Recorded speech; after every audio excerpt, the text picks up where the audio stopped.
in this session of object-oriented programming features, we are going to talk about inheritance and polymorphism. So first is inheritance. So what is an inheritance, right? For example, if we talk about program, we have written a class code consisting 50 lines. We have written a code of class A with 50 lines. Now,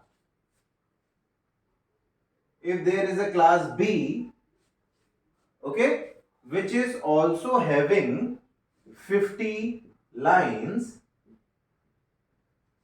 and this class requires the functionality of this.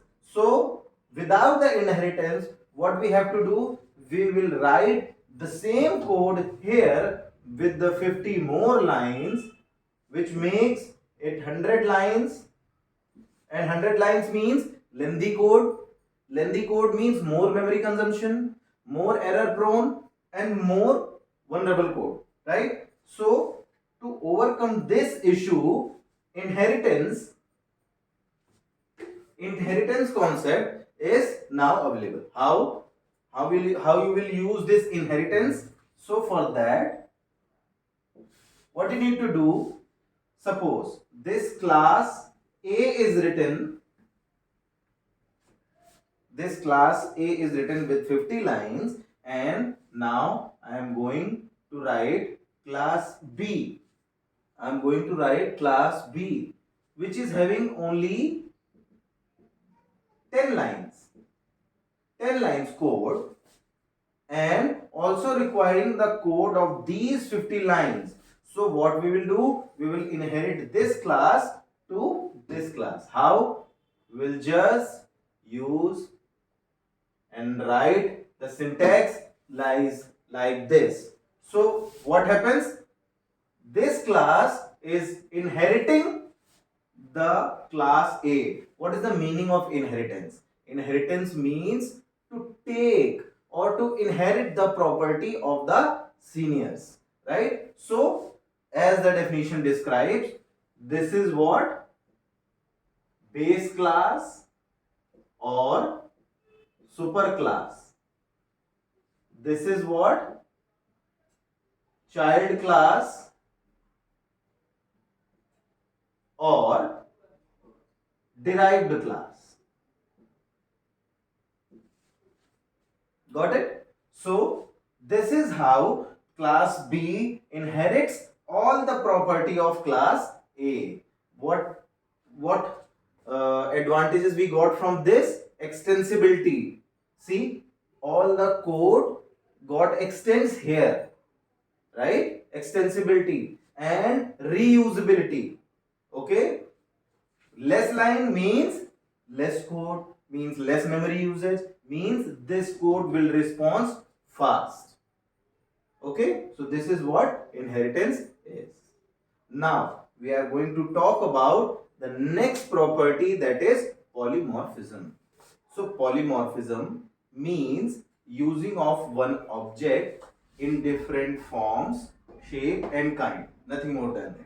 For example, if we talk about polymorphism, so in C language you cannot add two strings with the help of plus operator, but in the C++ it is possible because of polymorphism.